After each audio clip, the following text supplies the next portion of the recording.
중국몽이라고 하는 것은요, 전 세계를 중국이 제패하는 것을 중국몽이라고 합니다. 그런데 이 중국몽이 악몽이 됐다는 이야기는 지금 중국의 상황이 굉장히 나빠진다는 이야기죠. 이게 여러분 실제입니다. 실제. 시장에서는요, 몇 년 전까지만 하더라도요, 2028년이면 중국이 미국을 앞서고 G1으로서의 역할을 한다. 미국을 능가한다. 이렇게 이야기했거든요. 그런데 현실은 지금 정반대로 나타나고 있습니다. 이거 한번 보세요. 미국 대비 중국의 경제 규모 64%대로 떨어졌습니다. 올라간 것이 아니라 떨어졌어요. 미국의 인구의 거의 5배가 중국이에요. 그런데 경제 규모는 64% 수준으로 오히려 떨어졌다는 사실, 이것은 중국몽이 점점 악몽이 돼 간다는 뜻입니다. 2021년만 하더라도요, 중국이 76.4%까지 올라갔거든요. 그러니까 불과 2, 3년 전만 하더라도 경제학자들은요, 중국이 2028년에 미국을 뛰어넘는다 했습니다. 그런데 2021년에 76.4%의 미국 대비 중국 경제 규모가 2022년에는요 70.6%까지 떨어지고요. 2023년에는 64%까지 지금 떨어졌다는 뜻이에요. 야, 이것을 보면 여러분 상상을 초월하죠. 경제라는 게 이렇습니다. 경제라는 게 굉장히 예민하고요. 심리에 의해서 왔다 갔다 움직이기 때문에 이 심리를 잘 다룰 줄 알아야지 경제가 이게 엄청나게 잘 커질 수 있거든요. 그런 측면에서 보면 미국은 잘 다루죠. 지금 말입니다. 2023년 성장률을 보면 경이적인 기록이에요. 오죽했으면 말입니다. 미국의 경제학자들이 이런 얘기를 합니다. 지금 미국의 성장률을 보고 중국의 성장률을 보니 놀라운 운명의 전환이다. 이렇게 이야기합니다. 이게 그만큼 말입니다. 미국 학자들 사이에서도 중국의 성장세를 못 꺾을 거라고 생각을 했어요. 그런데 현실적으로는 꺾이니까 이거 봐라. 그러니까 놀라운 운명의 전환이라는 표현을 쓴 겁니다. 그만큼 말입니다. 1분기에 2%, 2분기에 2.1%, 3분기에 4.9%, 4분기에 3.3%씩 쭉쭉 성장을 합니다. 반면에 말입니다. 중국은 쉽지 않아요. 중국은 지금 2023년 1분기에 4.5%라고 이야기하나 중국의 거대 경제를 생각을 하면 굉장히 낮은 수치죠. 2분기에 6.3%는 5.5%가 넘어서니까 뭐 정상적인 성장을 했다고 봅니다. 그러나 3분기는 4.9%고요. 4분기도 5.2%예요. 그러니까 중국은 리오프닝이 되고 나서 중국 경제가 굉장히 좋아질 거라고 생각을 했지만 거꾸로 굉장히 나빠진 거예요. 리오프닝이 되면서 소비는 줄고요. 오히려 마이너스가 되니까. 뭐 소비자 물가지수가 계속 마이너스를 기록하잖아요.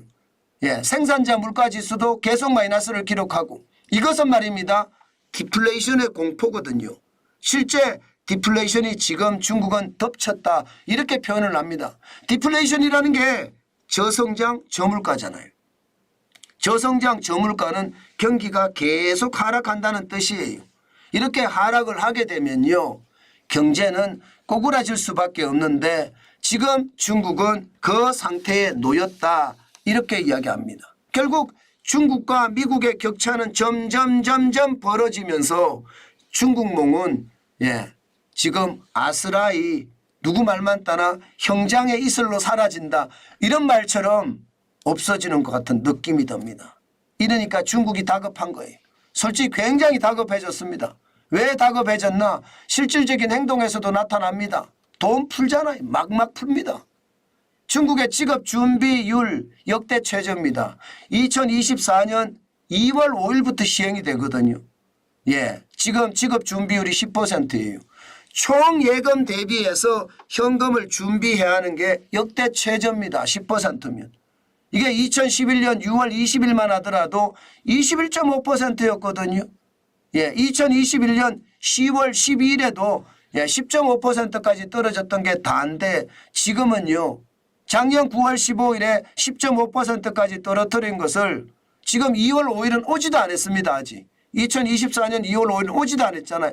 오지도 않았는데 10%로 떨어뜨렸습니다. 다급하다는 거죠. 뭔가 돈 풀 테니까 걱정하지 마라. 심리를 개선해서 빨리 돈 풀고 돈 쓰게 만들려고 하는 거죠. 이게 0.5%포인트를 만약에 뭐 인하를 하게 되면요. 적어도 우리 돈으로는 188조를 푸는 겁니다. 1조 위안을 공급을 하는 거거든요. 저는요. 중국이 얼마나 급했는지 보이는 대목이라고 봅니다. 지금 지급준비율이 역대 최저잖아요. 10%면. 이게 전체 평균이 역대 최저죠.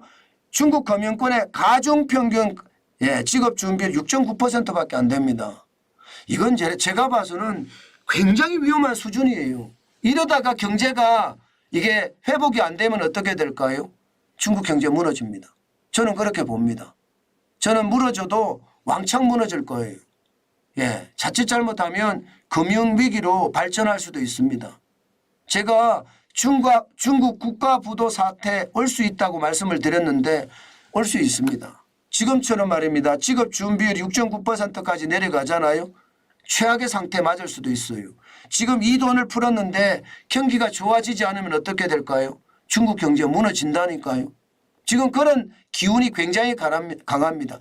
게다가 지금 증시 안정자금도 엄청나게 풀잖아요.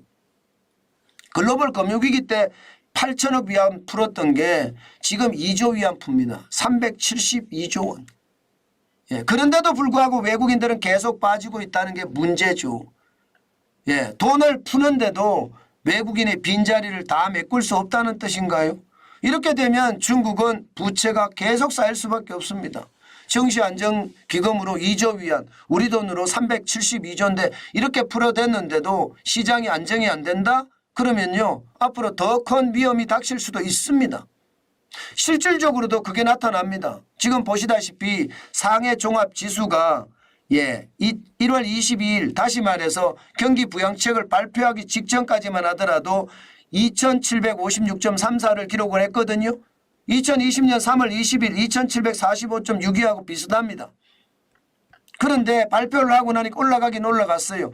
2910.36까지 올라갔는데 올라가는 속도가 너무나 더디고요. 돈은 372조를 푼다고 하는데도 불구하고 말입니다. 그러니까 예상보다 시장에서는 이거 일시적으로 끝날 거야. 심리는 여전히 개선되지 않았다는 뜻입니다. 일시적으로 끝날 거야 하니까 개선이 전혀 안 됐다는 뜻이잖아요. 그러면 거기에 대한 충격이 앞으로 커지겠죠. 당연히 커질 수밖에 없을 겁니다. 저는 그렇게 보이거든요. 그만큼 미국과 중국의 차이가 어마어마합니다. 반면에 미국은 어떻습니까? S&P 500 지수가 연일 최고 사상 최고치를 경신을 하면서 올라가고 올라가잖아요. 결국은요. 중국몽이 악몽이 됐다는 말이 현실이 된 거예요. 지금 2024년 1월 25일이에요. 기준으로 보면 4894.16을 기록하고 있습니다. S&P 500 지수가. 그만큼 사상 최고치. 반대로 중국은 폭망. 결국은 중국몽이 없어진다. 이런 말이 저는 이야기가 된다고 보죠. 여러분 시장이라는 게 이렇게 매섭습니다. 지금 중국은 어떻게 하든 소비자들의 심리, 투자자들의 심리를 개선해 보려고 진짜 많은 노력을 하지만 결국은 구조적 침체가 발목을 잡는다 이런 뜻이 됩니다. 그럼 구조적인 침체가 뭐냐? 중국 정부의 정책이 시장 친화적이지 않은 거예요. 시진핑 국가주석이 이야기하는 공동부유도 이게 시장 친화적이 못 되고요. 또한 중국 정부의 이 국민에 대한 통제권이 점점 강화되는 거 있잖아요. 뭐 간첩법이라든가 등등이요. 이런 것들이 말입니다. 투자 심리를 더욱 옥죄한다는 뜻입니다. 오죽했으면 여러분 주식시장에서 외국인만 떠나는 것이 아니라 중국인도 떠난다고 합니다. 중국인도. 그러니 지금 중국의 상황은요, 어떻게 생각하면 불안한 정도가 아니라 지금 이미 저쪽 끝에서부터 깨져 오고 있는 거예요. 저쪽 끝에서부터. 그런데 깨질 날이 얼마 안 남았다는 거죠. 지금처럼 이렇게 깨져서 들어오면 중국의 경제는 최악이 될 거고요. 게다가 미중 무역 충돌은 지금도 계속되고 있고 앞으로도 계속될 겁니다. 하늘에는 태양이 두 개가 필요하지 않잖아요. 그 때문에 중국몽은 결국 악몽이 될 수밖에 없는 게 현실이 되지 않겠느냐. 저는 그런 생각을 많이 해봅니다. 이게 심리를 개선하고 기본적으로 말입니다. 시장 친화적인 정책을 써도 이게 투자자들이나 소비자들이 돌아올까 말까인데 전랑 외교라는 그야말로 위협적인 외교로 시장에 접근하잖아요. 결국은 스스로 망하고 맙니다. 지금 그런 모습이 보입니다. 저는 그 모습 속에 결국 대한민국의 미래도 담겨 있다 이런 생각이 들어요. 왜냐고요? 중국에 대한 수출이 많잖아요. 그래서 진짜 조심하셔야 된다는 이야기를 제가 계속하고 있는 겁니다. 중국에 대한 투자가 옛날처럼 그렇지 않습니다. 일단 시장 친화적이지 못하니까 또 어떤 일이 벌어질지도 모릅니다. 더더욱 놀라운 일 제가 말씀을 드릴까요? 더더욱 놀랄 일은요. 사회가 안정적이면요. 국가의 통제도 줄어듭니다. 그런데 사회가 불안하잖아요. 그러면 국가의 통제는 더 강해집니다.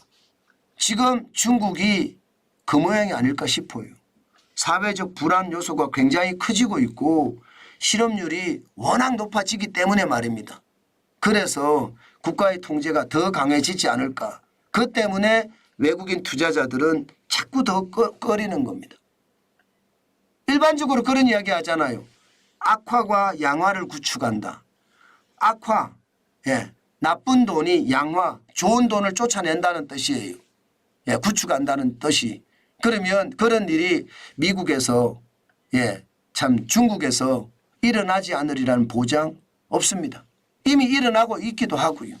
그래서 저는 최악의 상태가 될 가능성도 굉장히 높아진다. 저는 그렇게 생각합니다. 때문에 여러분 투자는 조심 또 조심하시는 거 잊지 말았으면 좋겠습니다.